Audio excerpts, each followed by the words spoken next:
Hey everybody, Professor Z here. In this video, we're going to talk about recording a podcast for your class. So this is really geared towards recording like a report or an essay that you need to submit for a grade for one of your classes.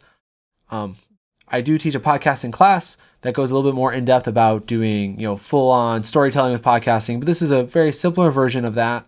And it's something that you can do with stuff that you already have. So you don't have to get any equipment or anything special like that. This is stuff that you can record with gear that you already have and edit with software that you probably already have on your computer. So there's a couple different options to record with. You, of course, have a computer that you have a microphone built into. So that's one option that you could use. Or maybe you have some AirPods or earbuds that you can use that have great microphones on them. Also, you have this phone in your pocket. So you all have at least 3 different microphones that you can use right now to record with. Now, each of these are okay. Some are better than others. So let's talk about the plus and minuses of each one. Your computer, yes, it has a microphone in it, but it is on the keyboard. It's around that area, or if you have an iMac or something else, it's in different spots. You don't necessarily know where it is. It's in there somewhere. Plus, your computer's sitting on a desk, which gets vibration. And so if you're tapping your desk and not really paying attention to it, all of that sound gets picked up by the microphone in the computer. And also, when you think about it, where your computer sits and where you sit, you're kind of far away from each other. You're not very close to the microphone. So you have to speak louder, or maybe it just doesn't come out as good. So it's an option, but it's not my favorite option. The next option would be something like your AirPods or your earbuds that you probably have. Now, these are good. They do have good quality sound. One thing I do say is don't do what people on TikTok do with their earbuds and like hold the microphone up to the mouth, because you'll notice the microphone on those sounds really bad because the microphone is too close to the mouth on those. Now, your third option, of course, is your phone, which actually, of these 3 options, is my favorite option, because your smartphone these days has a really good microphone on it, plus it has built-in noise cancellation. So it just is all around a really good microphone. So if you go ahead and flip your microphone upside down here, or your phone that is, and then when you speak to it, you're a lot closer. You can get a lot closer. Now, how close should you be to your microphone? Well, you should be about 6 inches away from your mouth to microphone. That is going to give you your best option for audio. Also, you're not speaking into your microphone directly. You're not going to hold it right in front of your mouth and talk into it. You want to talk past the microphone. You can see here in this illustration, the mouth is actually above the microphone, speaking past it and over the top. That way, any air noise coming from your mouth is not being picked up by the microphone itself. It kind of goes past it. I call this talking off axis. You're talking off the axis of the microphone for great audio pickup sounds. Now, to record this, again, if you're using your phone, you have a voice memo app on it. And then there's a third-party app called WavePad Pro, which is available for both iOS and Android. And you can save that audio file that you recorded either to your phone, to a cloud storage device like Google Drive or OneDrive, and then get that to your computer. Or you can share it, you can airdrop it to your laptop. However you get it there, you can transfer that file from your phone to your computer. So now that we know what we're going to record with, let's talk about where to record.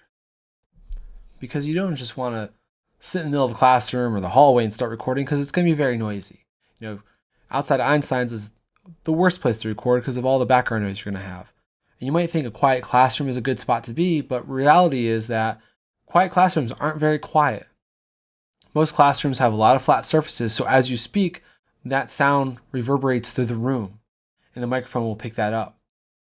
Not only that, but you'll hear the fan of the projector or the computer that's in the classroom, or maybe the HVAC system kicked in and the heat is blowing, so all that noise gets picked up by your microphones. So you want to think about a quiet location to record in.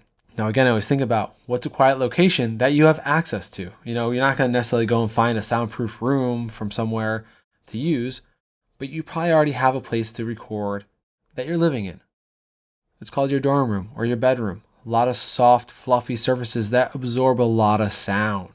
And that's what really helps to deaden that audio so you have nice, clean sound recording. So, of course, again, you're not going to do this during the middle of the day when people are running around your dorm maybe, but when there's a quiet time, when you know you have a couple of minutes to do the recording when no one else is around. So you set up your microphone and you want to set up your script in a comfortable location for reading.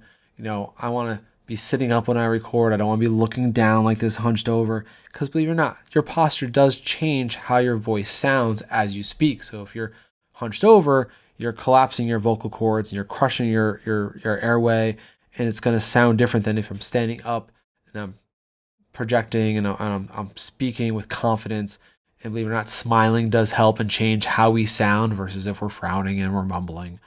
So how you hold yourself makes a big difference to how your sound recording will come out. Okay, so now I have my spot, I have my location. Oh, but don't forget the script. So your script itself, of course, you want to have that before we start any of this process.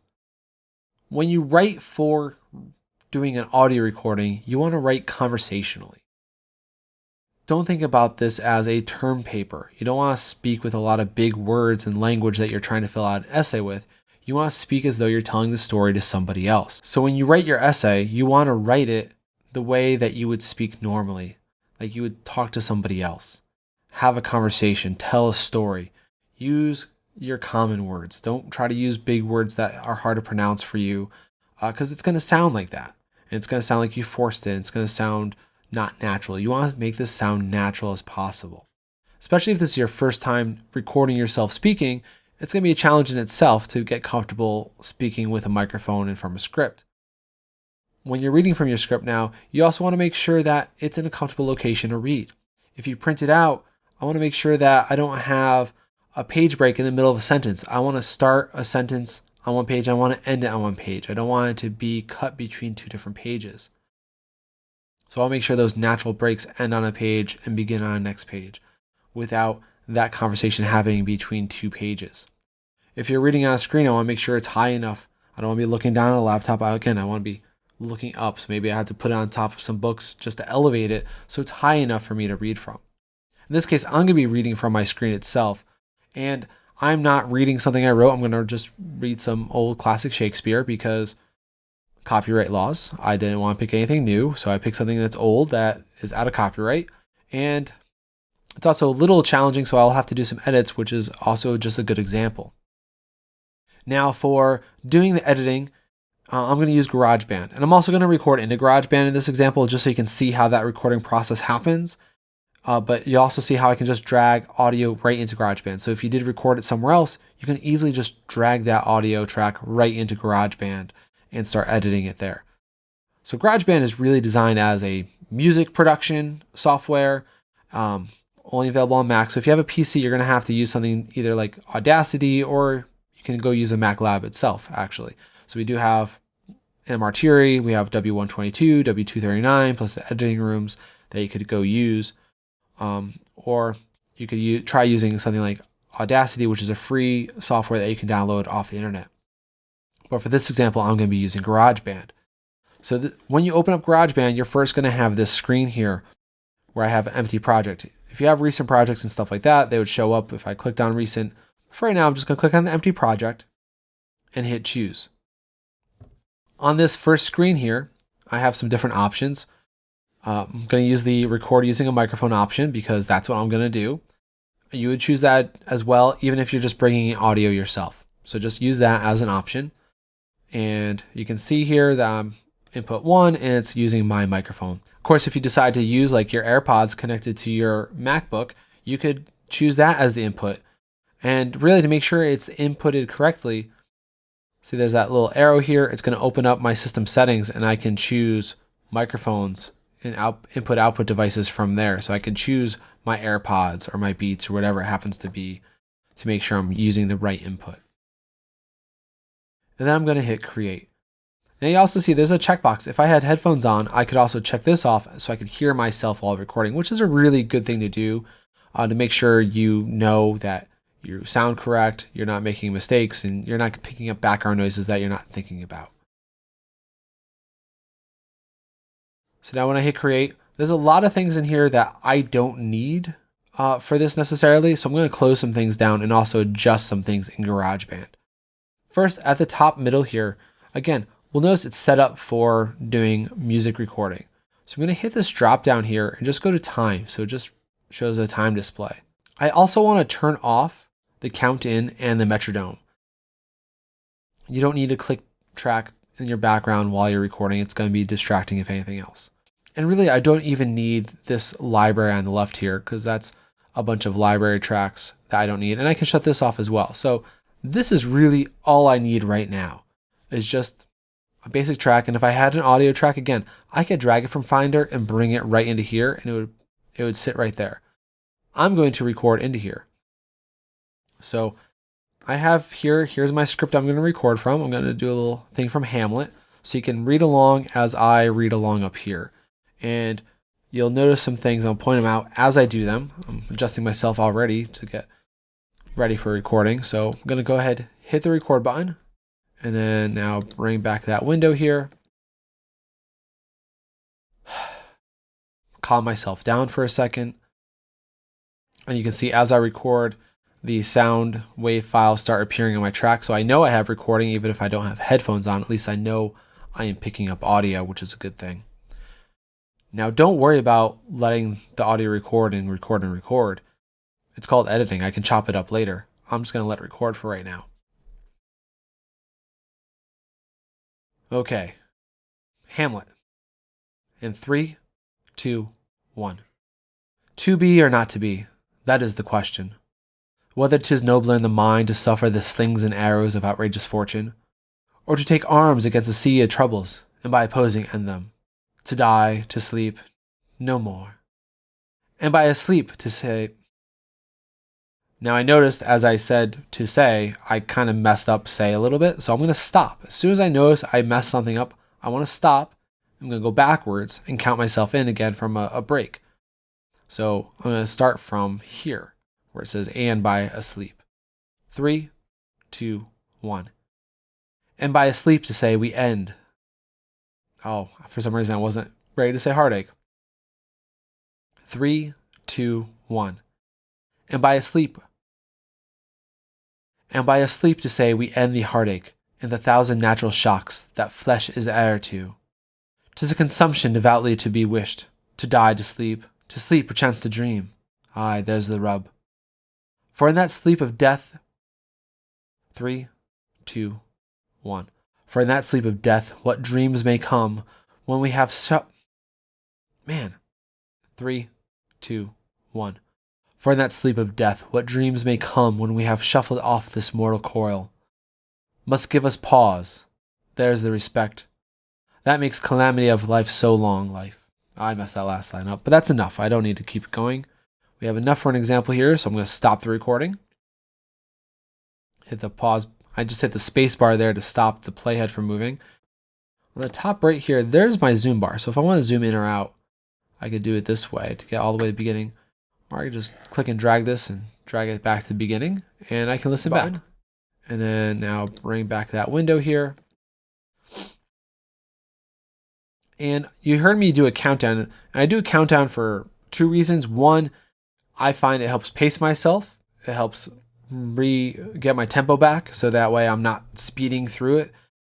That's one thing that most people end up doing their first time is you're speaking too fast, and then you're messing up because you're trying to go too fast because you're trying to finish the recording. So slow yourself down, calm yourself down. 3, 2, 1, and it sets your pace a little bit. It slows you down. The other part is I like it because I can see where that is. Okay, Hamlet. In 3, 2, 1. So I could see that countdown right there, and I know where to make my first cut. So I'm going to bring my playhead to where I want to make a cut, and I use shortcuts because I find it a little bit faster. So in GarageBand, to make a cut where my playhead is, I hit Command T. And now I've split this into 2 different audio files. And I'm going to click on this first part and just press the delete bit. And just press delete, and it goes away. I'm going to go ahead and I'm going to drag this back to about the 5-second marker because we are going to add in some music, so I want a little bit of lead time before that, but not too much. Maybe, well, let's do 10 seconds. Let's do 10 seconds. So now I have it starting at 10 seconds. To be or not to be, that is the question. Whether 'tis nobler in the mind to suffer the slings and arrows of outrageous fortune, or to take arms against a sea of troubles, and by opposing end them, to die, to sleep, no more, and by asleep to say. Now I noticed as I said to say, I So there's my first edit, right? So I know where the end is. No more. And so no more was okay. Now let's find the next part. Up. I want to stop. So I'm going to start from 3, 2, 1. And by asleep, ready to say 3, 2, 1. And by asleep, and by asleep. So look at all that junk. I messed up a bunch of times, and that's okay. It's okay to mess up. I'd rather you mess up and do it again, even if it takes 4, 5, 6 times, because we can edit. No one's going to know that you messed up. So I'm going to make a cut there, Command T, and to sleep no more. Come here, make a cut there. Oh, now you notice I hit Command T, but nothing happened because I need to make sure the clip is highlighted first. If it's not selected, it's not going to let you make the edit. So there we go, Command T. Now I can hit delete. I can bring these together just by clicking and dragging. To die, to sleep, no more. And by asleep to say we end the heartache and the 1,000 natural shocks that flesh is heir to. 'Tis a consumption devoutly to be wished, to die, to sleep perchance to dream. Aye, there's the rub. For in that sleep of death, and there's my next edit point.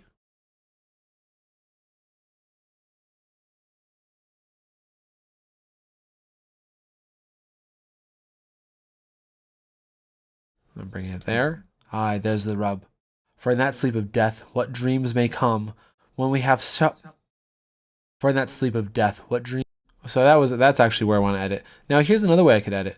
I could come down here and you'll see there's these 2 icons. If I come to the lower, this is my rolling edit tool. I can bring this back to here and let go. And now I've made an edit there as well. So there's 2 different ways to do it. I could cut and delete, or I could do a rolling edit. Aye, there's the rub. For in that sleep of death, what dreams may come when we have shuffled off this mortal coil. And I'm going to end it there. So I'm going to also do a rolling edit from the end here and bring it back. Now you notice when I do this, this is non-destructive editing. I haven't actually deleted anything. If I did it too much, I can always bring back that audio or take away more. So all that stuff still exists for all these, even this one over here. It's still there. I'm just choosing not to use it, but it still exists in the background. So now I have this. To be or not to be, that is the question. Whether 'tis nobler in the mind to suffer the slings and arrows of outrageous fortune, or to take arms against a sea of troubles, and by opposing end them. To die, to sleep, no more. And by asleep to say we end the heartache and the 1,000 natural shocks that flesh is heir to. 'Tis a consumption devoutly to be wished, to die, to sleep perchance to dream. Aye, there's the rub. For in that sleep of death, what dreams may come when we have shuffled off this mortal coil. So now, once you're happy with how you did the edit, now we can add the next part. So if we want to add some music underneath. To do that, we're not going to go into the legality of music right now. I'm using a website called BendSound. So bendsound.com offers some free music downloads. Because we're using this within the contents of a class, we're really kind of protected from copyright in that sense. If you were to publish this, they do actually say with their videos that's for, they do actually say with their music they want for video use and not necessarily for podcasting use. Within the confines of just Blackboard, because you're not publishing it on the web itself, you should be okay as far as copyright goes. Now you can search by genre or by mood or by theme, and anything you see, I can just click on play line. Sure, maybe we'll do something dramatic like that. Okay, we'll do piano moment. I'm gonna hit the free download. I'm gonna go ahead and download it. Let's put it in my downloads folder. Once it's downloaded, I can click and drag this to a second track here. It's gonna put it right in. So now I have my music, right? Listen. To be or not to be, that is the question. Whether 'tis nobler. Now, of course, we see something wrong right away, is that it's way too loud. We can't hear what's being said. Now, I can always make the volume of my audio track louder. Or not to be, that is. But I need to make this quieter because the piano needs to dip down underneath the dialogue. So to do that, I need to be able to adjust the volume of this track.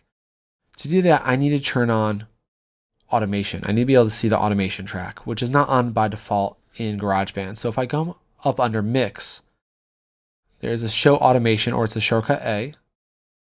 And now, once it's on here, there's a bunch of different things, but I want it on volume. So here we are on volume. I can turn it on or off, but I want it on.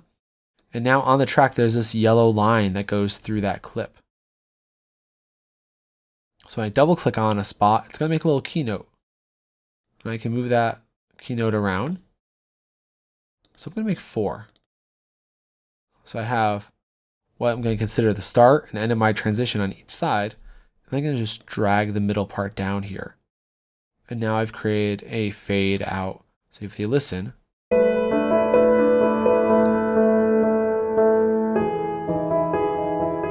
to be or not to be, that is the question. Whether 'tis nobler in the mind to suffer the slings and arrows of outrageous fortune, or to take arms. So now it's there, but it's underneath, so I can hear the audio and the music at the same time. Then I fade up at the end. Little coil.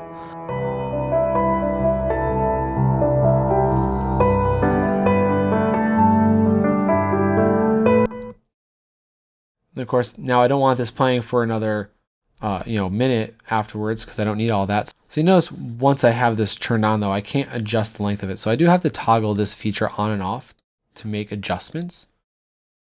So I'm going to turn off the animations, there's now a button here you can see that has appeared since I turned them on before.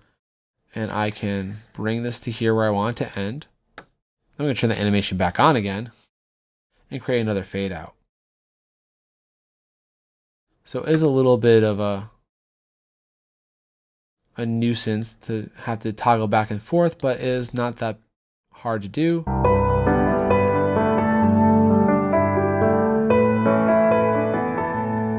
We'll just have a fade away at the end. Or I could have done a fade away from the end here and just let it go. Kind of your choice.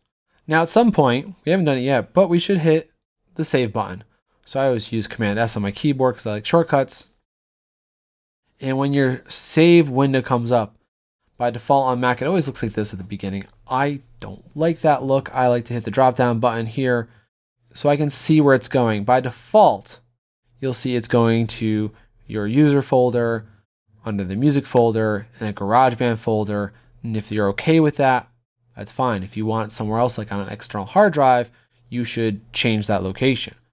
I'm going to leave it there for right now. I also want to give it a name so I know what it is. So in this case, I'm going to call this Hamlet, and then I'm going to hit save. Now this is saving the project file. This is not the file you're going to share. If you were to upload that file to Blackboard, it's just a project file. It's too big, and it's not going to have the audio. What you want to use for sharing this when you're done is to export the audio file itself. So say I'm completely finished now, I need to export this. So I'm actually going to go up to the share menu, and I want to go export song to disk. And when this pops up again, it's going to give me a little navigation. It's by default saving in the same folder. In this case, that is fine with me. I'm going to change it to MP3 format. It's a universal format. It's very small, easy to use. WAV is also accepted by Blackboard, but it's a larger file type, so I like MP3 for this. And I also want to rename it. You'll notice that GarageBand puts the date with a comma and the time. The downside to that is that not every application recognizes these characters and has problems with it. So you really get rid of all this extra stuff and just leave it with the title of your project and then hit the export button. Once it's done bouncing, and you open up your Finder, and then you can navigate to your music folder, GarageBand. Here it is. That is the file, the hamlet.mp3, and that's how you know it's the right one. If it has the little GarageBand icon on it, that's the wrong one to give to your professor. The one with the .mp3 is the correct one to upload to Blackboard. So now that you've done your edit, you've exported it, you can now upload it for a grade, and you're done. You've completed your first audio project. I hope you found that helpful, and let me know if you have any questions in the comments below.